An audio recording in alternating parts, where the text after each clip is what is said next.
بسم الله الرحمن الرحيم. والفجر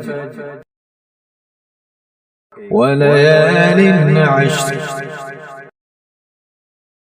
والشفع والوتر والليل إذا يسر هل في ذلك قسم لذي حجر ألم تر كيف فعل ربك بعاد إرم ذات العماد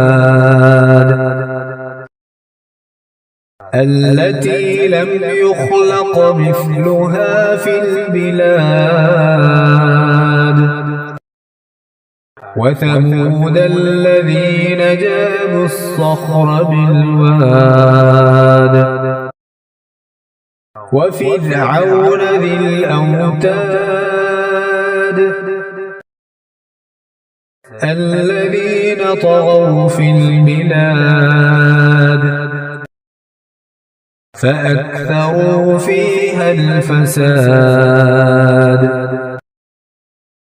فصب عليهم ربك سوط عذاب إن ربك لبالمرصاد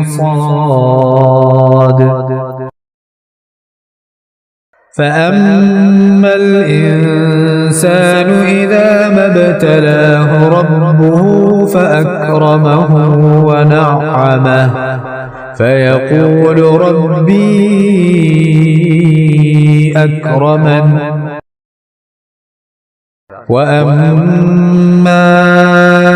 إذا ما ابتلاه فقدر عليه رزقه فيقول ربي أهانن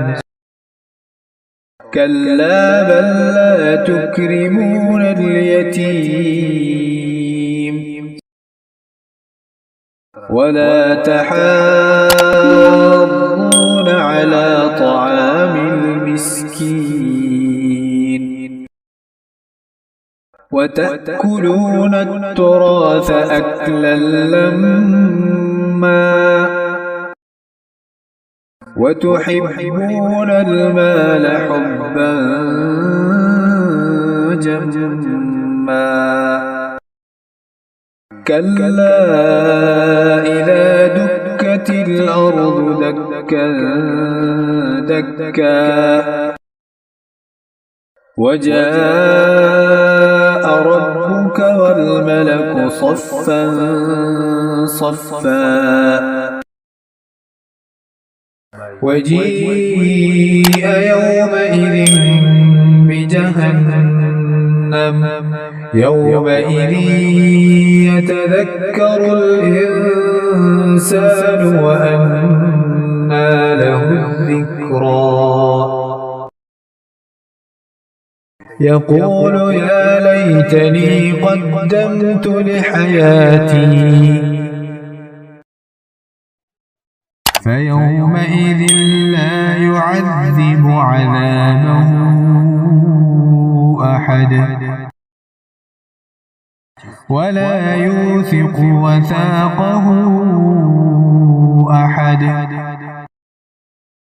يا أيتها النفس المطمئنة